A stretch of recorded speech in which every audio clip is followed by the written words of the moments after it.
기도하겠습니다.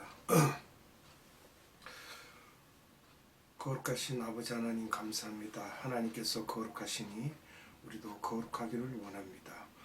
원하옵기는 아버지의 뜻이 하늘에서 이루신 같이 이 땅에서도 아버지의 뜻을 이루는 곳에 우리가 사용되게 하시고 아버지의 뜻에 부합한 삶을 살 수 있는 우리들이 되게 하여 주시옵소서. 오늘도 생명의 말씀 앞으로 인도하신 하나님, 성령님께서 함께하여 주셔서 예배드리는 모든 자들에게 기름 부어주시고 충만하시기를 원합니다.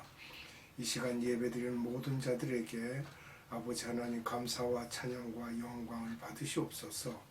시종을 주님께 의지하옵고 예수님의 이름으로 감사하며 기도드리옵나이다. 아멘. 오늘은 성막과 혼의 연관성에 대해서 말씀을 나누도록 하겠습니다. 먼저 우리가 성막을 말하면 성막은 하나님이 계신 곳이죠. 시은자가 계시는 곳, 우리의 죄를 사하시는 곳이고 이 속에서 구원의 역사가 일어나고 있습니다. 또 성막과 사람이 혼이 어떻게 연계되어 있는지 우리가 살펴봐야 되겠습니다. 마가복음 12장 30절을 봅니다. 내 마음을 다하고 목숨을 다하고 뜻을 다하고 힘을 다하여 주 너의 하나님을 사랑하라 하신 것이요. 아멘. 마태복음 22장 37절입니다. 예수께서 가라사대 내 마음을 다하고 목숨을 다하고 뜻을 다하여 주 너의 하나님을 사랑하라 하셨으니. 아멘. 신명기 6장 5절을 봅니다. 너는 마음을 다하고 성품을 다하고 힘을 다하여 내 하나님 여호와를 사랑하라. 아멘. 하나님을 어떻게 사랑하라고 하였습니까? 여기서 마가복음 12장 30절에 보면은 마음을 다하고 목숨을 다하고 뜻을 다하고 힘을 다하고 이렇게 자세하게 말씀을 하셨습니다. 그런데 다른 곳에서도 말씀을 하셨지만 하나씩 빠졌습니다. 첨가되지 않고 마태복음 22장 37절에는 마음과 목숨과 뜻은 다하는데 힘이 빠졌습니다. 또 신명기 6장 5절에는 마음을 다하고 목숨을 다하고 힘을 다하는데 뜻이 빠졌습니다. 이렇게 해서 성경은 빠진 것 같으나 자세하게 기록된 곳이 있기 때문에 우리가 성경을 살펴볼 수가 있습니다. 우리 혼의 구조에서 마음은 그리스어로 카르디아라고 합니다. 또 목숨은 푸스케, 뜻은 디아노니아, 힘은 이시키스, 이렇게 그리스어로 표기가 되어 있죠. 그 다음에 우리가 혼에 대한 것을 살펴보면요, 성막과 연관되어 있는 것을 자세히 살펴본다면 법궤는 우리의 마음입니다. 즉 성소는 목숨과 같고 성소는 뜻입니다.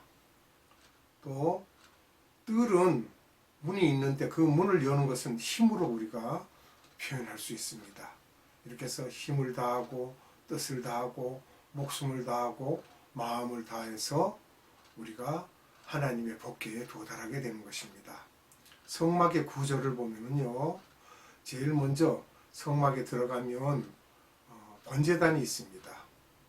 뜰에 번제단이 있고요. 성소에 들어가면 촛대와 분향단, 진설병, 즉 떡상이 있죠. 그리고 또 막을 한 번 더 지나가면 지성소가 있는데 이 막을 들어갈 때 우리는 요단강 건너는 것으로 이렇게 표현하기도 합니다. 지성소에 들어가면 지성소에는 법궤와 속죄소가 있습니다. 그 속죄소가 하나님이 임재하시고 우리와 만나시는 곳이죠. 이렇게 해서 우리가 성소와 지성소를 또 살펴볼 수 있고요. 예수님을 영접할 때도 먼저 마음의 문을 열어야 합니다. 가장 중요하죠. 마음의 문을 열어야 되는데 우리 힘으로 열심히 노력해서 그 문을 열어야만 됩니다. 요한복음 10장 1절로 3절의 말씀을 봅니다. 내가 진실로 진실로 너희에게 이르노니 양의 우리의 문으로 들어가지 아니하고 다른 데로 넘어가는 자는 절도며 강도요 문으로 들어가는 이가 양의 목자라. 문지기는 그를 위하여 문을 열고 양은 그의 음성을 듣나니 그가 자기 양의 이름을 각각 불러 인도하여 내느니라. 아멘. 여기서 양은 우리들입니다. 또 요한복음 10장 7절을 본다면 그러므로 예수께서 다시 이르시되 내가 진실로 진실로 너에게 말하노니 나는 양의 문이라. 아멘. 요한복음 10장 1절에 양의 우리는 성소를 말하고 있습니다. 또 요한복음 10장 2절에 양의 목자는 예수님이 되겠죠. 요한복음 10장 3절에 움직이는 성령 또는 돕는 천사, 자기 의지로 만물을 열 때 성령님께서 도와주시고 천사가 또 도와주실 수 있습니다. 그리고 예수님을 영접하게 하는 것입니다. 요한복음 10장 7절의 양의 문은 누구입니까? 예수님이시죠. 그 예수님을 우리가 만나야만 됩니다. 뜰에서 예배드리는 경우, 성소에서 예배드리는 경우, 지성소에서 예배드리는 경우가 있는데 더 깊이 들어가려면 또 다른 문을 통과해야 합니다. 첫 번째 문은 홍해를 건너는 것과 같고 두 번째 문은 요단강을 건너는 것 같으므로 더 깊이 들어가는 것입니다. 그 요단강을 건넌다는 그 내용은 말로 하자면 오순절 성령 강림 사건과 같습니다.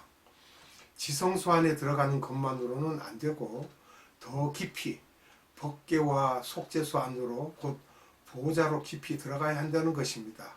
진짜 생명의 원천은 카르디아 속에 있다는 것입니다. 카르디아 속에 성령님이 계신다는 것이죠. 잠언서 4장 23절을 봅니다. 무릇 지킬 만한 것보다 더욱 내 마음을 지키라. 생명의 근원이 이에서 남이니라. 아멘.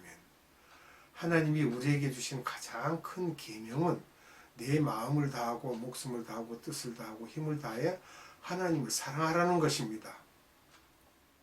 근데 우리는 이렇게 이제 보편적으로 세 가지만 하죠.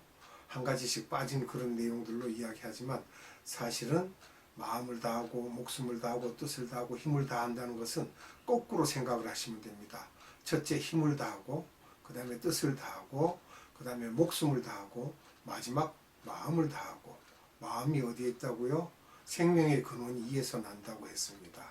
그 생명은 우리의 일반 생명이 아니라 영원한 생명을 일컫고 있는 것일 것입니다.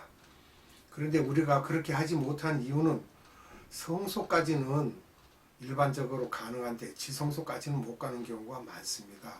성소까지는 찬양을 하고 성령 체험을 하고 눈물로 회개하고 예배를 통해 가능합니다. 그런데 지성소까지는 못 가는 경우가 많지요. 예배 후에 세상의 많은 일들이 우리를 괴롭히기 때문에 하나님을 사랑한다고 하면서도 늘 잊고 살게 됩니다. 잠시 잠깐 틈을 마귀가 타고 들어옵니다. 그 틈새를. 세상 일에 잠깐 한눈을 팔게 되면 마귀가 그 틈새를 파고 들어와서 아주 못된 행동들을 하게 하고 못된 마음을 먹게 합니다. 왜 이렇게밖에 못하는가? 우리가 푸스케와 카르디아 속에 불필요한 것들이 많이 들어있기 때문입니다.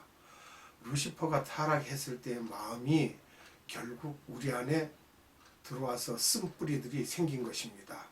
쓴뿌리라고 한다면 질투, 미움, 용서 못함과 원수매점, 이기심, 욕심, 우상숭배, 불순종, 경쟁심, 다툼, 분리, 깎아내리는 일과 싸움, 파괴, 거짓말, 속임, 도둑질, 살인, 걱정, 근심, 배반 등 이 쓴뿌리가 사람의 인격에 영향을 미치기 때문에 이 쓴뿌리를 제거하는 것만이 지성소로 나갈 수 있다는 것입니다.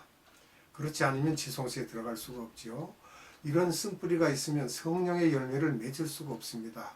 성령의 9가지 열매를 우리가 이 쓴뿌리를 얼마나 제거하느냐에 따라서 성령의 열매를 맺을 수가 있는 것입니다. 성령의 9가지 열매는 갈라디아서 5장 22절로 23절에 기록되어 있죠. 사랑과 희락과 화평과 오래 참고 자비와 양선과 충성과 온유와 절제, 이렇게 성령의 열매를 우리가 맺어야 되는데 그러지 못하죠. 그리고 우리가 사랑한다는 이것은요, 그냥 일반 사랑이 아닙니다. 에로스가 아닙니다. 아가페적 사랑입니다. 무조건적입니다. 조건이 없습니다. 그냥 사랑하라는 거예요. 가능하면 모든 사람을 품을 수 있기 때문에 사랑하라는 것입니다. 사랑하지 않으면 타인을 정죄하게 되고 율법에 의해서 정죄를 합니다. 저게 왜 저러지 하고요. 정죄하게 되고 기쁨이 없고 평화가 없고 관계성과 자기 스스로의 화평이 없어집니다. 그래서 사랑이 없으면 성소는 들어가지만 지성소에 들어가지 못하는 것입니다. 지성소까지 들어가야 되는데요. 우리가 지성소에 들어가려면 깊이 기도하는 가운데 지성소에 가기 위해 노력해야 합니다. 말씀을 보고 듣고 그것을 묵상하고 찬양하고 오랜 시간 기도하면서 항상 말씀을 묵상해야 됩니다. 상기해야 되고요. 말씀을 상고한다는 것이 뭐 그냥 아무렇게나 생각하는 것이 아닙니다. 한 단어 한 단어를 자세히 보고 우리가 말씀을 기억해야 하고 잘 살펴야 됩니다. 예수님의 비유 말씀 중에 양이라는 말씀이 나옵니다. 요한복음 10장 11절을 봅니다. 나는 선한 목자라. 선한 목자는 양들을 위하여 목숨을 버리거니와. 아멘. 여기에 선한 목자는 예수님입니다. 양을 위해서 목숨을 버린다. 이 땅에 직접 오셔서 역사에 기록되어 있지요. 예수님은 십자가에 달려서 돌아가셨습니다. 그리고 자기 양을 안다는 거예요. 그래서 이 문에 들어가는 양이야말로 이제 예수님께로 가는 겁니다. 요한복음 10장 3절로 4절을 봅니다. 문지기는 그를 위하여 문을 열고 양은 그의 음성을 듣나니 그가 자기 양의 이름을 각각 불러 인도하여 내느니라. 자기 양을 다 내어놓은 후에 앞서가면 양들이 그의 음성을 아는 거로 따라오되. 아멘. 이게 중요한 내용입니다. 왜 그런가 하면 오늘날 하나님의 말씀을 듣지 않고 사람이 여기서도 조금 저기서도 조금 교훈에 교훈을 얹어서 내놓고 아주 이상한 그런 이야기들을 하고 세상 것을 섞어서 이야기를 하는데 그거 아니에요. 그렇지 않습니다. 하나님의 음성을 우리가 들을 수 있다는 건 하나님의 말씀 그대로를 곧이곧대로 듣고 믿고 따라야만 되는 것입니다. 요한복음 10장 14절로 16절입니다. 나는 선한 목자라. 내가 내 양을 알고 양도 나를 아는 것이 아버지께서 나를 아시고 내가 아버지를 아는 것 같으니 나는 양을 위하여 목숨을 버리노라. 또 이 우리에 들지 아니한 다른 양들이 내게 있어 내가 인도하여야 할 터이니 저희도 내 음성을 듣고 한 무리가 되어 한 목자에게 있으리라. 아멘. 여기서 16절에 보면 우리에 들지 아니한 다른 양들, 우리에 들지 않았다. 이게 비기독교인이나 미전도 족속을 우리가 일컫고 있다는 것을 생각할 수가 있습니다.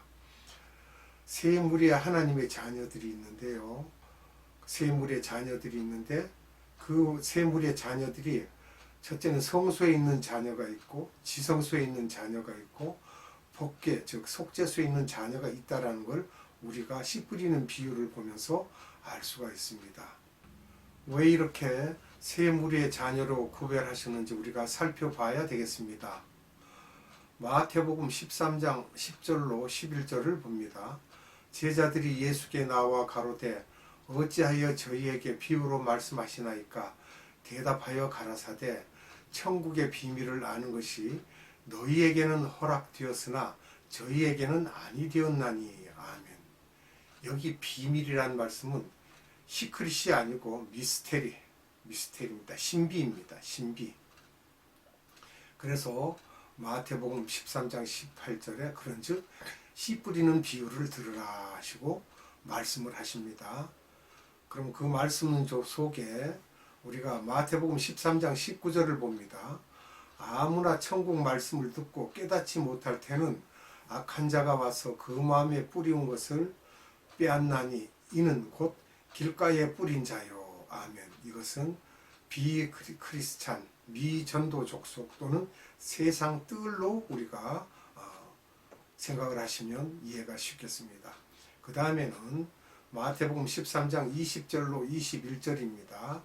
돌밭에 뿌리웠다는 것은 말씀을 듣고 즉시 기쁨으로 받되 그 속에 뿌리가 없어 잠시 견디다가 말씀을 인하여 환난이나 핍박이 일어나는 때에는 곧 넘어지는 자요. 아멘.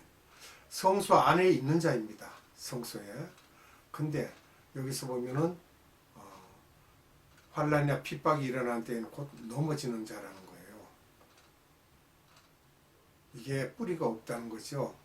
또 그 다음에는 마태복음 13장 22절입니다.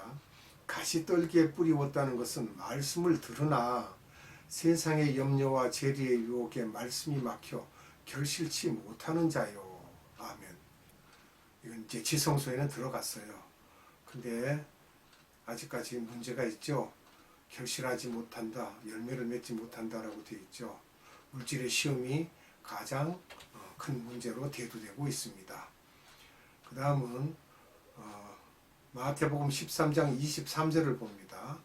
좋은 땅에 뿌리웠다는 것은 말씀을 듣고 깨닫는 자니 결실하여 혹 100배, 혹 60배, 혹 30배가 되느니라 하시더라. 아멘. 여기서 보면 이제는 좋은 땅이라고 했어요. 사실은 이 좋은 땅은 우리가 아닙니다. 사람이 좋은 땅이라고 보기는 어렵습니다. 예수님입니다. 그래서 예수님은 좋은 땅이고 착하고 좋은 마음이고 그로 인하여 천하 만민이 구원을 얻게 되는 것입니다.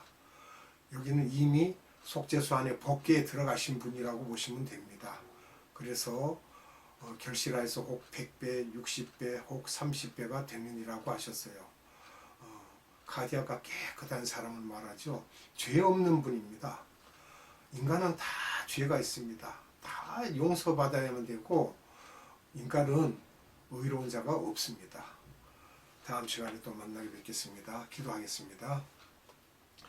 하나님 감사합니다. 오늘도 생명의 말씀을 허락하사 우리를 얼마나 사랑하시는지 이미 만세전에 우리를 택하시고 또 우리가 죄에 빠져 허덕일 때 주님께서 이 땅에 오셔서 우리를 위하여 십자가에 달려 그 목숨을 내어놓으심으로 인하여 그 피로 인하여 우리가 용서받을 수 있게 되었고 우리가 성소에 들어갈 수 있게 되었으며 지성소에 들어갈 수 있는 담력까지도 우리에게 주심을 감사드립니다.